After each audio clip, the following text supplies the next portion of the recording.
അവന്റെ ലക്ഷ്യം പണമാണെങ്കിൽ അതായിരിക്കും അവൻ ചെയ്യുക. അപ്പൊ ഈ കൂടെ വന്ന അസിസ്റ്റന്റ് പയ്യൻ പറയും, സാർ ഞാൻ നിങ്ങളുടെ ഒരുപാട് പുസ്തകങ്ങൾ വായിച്ചിട്ടുണ്ട്, ഞാൻ നിങ്ങളുടെ വലിയൊരു ഫാനാണ്, നിങ്ങൾക്ക് ഈ അവസ്ഥ ഉണ്ടായതിൽ എനിക്കും വിഷമമുണ്ട്. ഹീറോ വിഷമിക്കേണ്ട ആവശ്യമൊന്നുമില്ല, മക്കൾ ചെന്ന് പണിയെടുത്തു, എനിക്കിവിടെ വേറെ പണികളുണ്ടെന്നും പറഞ്ഞ് ഹീറോ അവരുടെ കച്ചറയിൽ നിന്ന് ഒഴിവാകാൻ നോക്കുമ്പോഴാണ് പെട്ടെന്ന് അങ്ങേർക്ക് സ്ട്രോക്ക് വരുന്നത്. ആള് കിടന്ന് വിറയ്ക്കാൻ തുടങ്ങും. നമ്മുടെ ഹോം നഴ്സ് തെൽമ ഓടി വന്ന് ഈ പോലീസുകാരെ ചീത്ത പറഞ്ഞ് ഇറക്കി വിട്ടിട്ട് ഹീറോയ്ക്ക് വേണ്ട ആദിമ ശുശ്രൂഷയൊക്കെ കൊടുക്കുകയാണ്. അതൊക്കെ കൊടുത്തു കഴിയുമ്പോൾ കുറച്ച് കഴിയുമ്പോൾ ഹീറോയ്ക്ക് ശ്വാസം വന്നു, ആള് നേരെ. പിന്നെ കണ്ണ് തുറക്കുമ്പോ ഈ വന്ന പോലീസുകാര് അവർക്ക് ആ ക്രൈം സീനിൽ നിന്ന് കിട്ടിയ ഫോട്ടോസ് കുറച്ചെണ്ണം ഇവിടെ ഹീറോയുടെ ടേബിളിൽ വെച്ചിട്ടാണ് പോയിരിക്കുന്നത്. ആ ടേബിളിന് നേരെ ഒരു ക്യാമറയുണ്ട്. ആ ക്യാമറ വിഷ്വൽസ് ഹീറോയ്ക്ക് കാണാം. സംഭവം വീട് മുഴുവൻ സെറ്റപ്പ് ചെയ്ത് വെച്ചിരിക്കുക. പല കാര്യങ്ങള് ഹീറോയ്ക്ക് ആക്സസിബിൾ ആയിട്ട് കാണാൻ വേണ്ടിയും കേൾക്കാൻ വേണ്ടിയും. ഇപ്പൊ ടിവിയിലൂടെ ആ ഫോട്ടോസ് കണ്ട ഹീറോ ഈ ഫോട്ടോസ് ഒക്കെ ആരാണ് എടുത്തത്, ഉടനെ അയാള് വരാൻ പറയണം, എനിക്ക് ചില കാര്യങ്ങൾ സംസാരിക്കാനുണ്ട്, ആ വലിയ പോലീസുകാരനെയും വിളിക്ക്,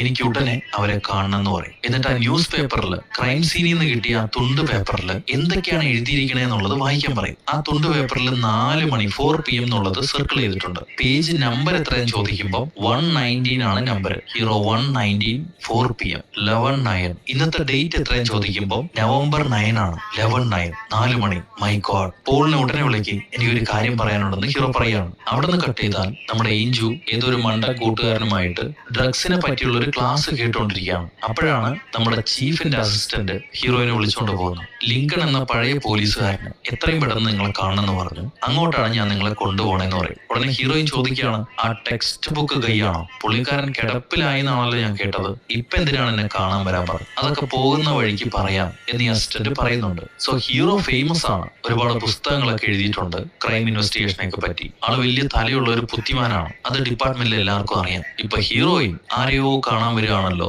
എന്തായിരിക്കും പുള്ളിക്കാരൻ, എന്തിനു എന്നെ കാണാൻ വരാൻ പറഞ്ഞു എന്നൊക്കെയുള്ള മുഖവികാരങ്ങളോടുകൂടി ഹീറോയുടെ അടുത്തേക്ക് ചെല്ലുകയാണ്. ആരാണപ്പാ ഭയങ്കരമായ ആള്? ചെന്ന ഉടനെ ഹീറോ ചോദിക്കും, താനാണ് ആ ഫോട്ടോഗ്രാഫ്സ് ഒക്കെ എടുത്ത ഓഫീസർ? തന്നെ കണ്ടാ പറയില്ല കേട്ടോ, താൻ ആ ട്രെയിൻ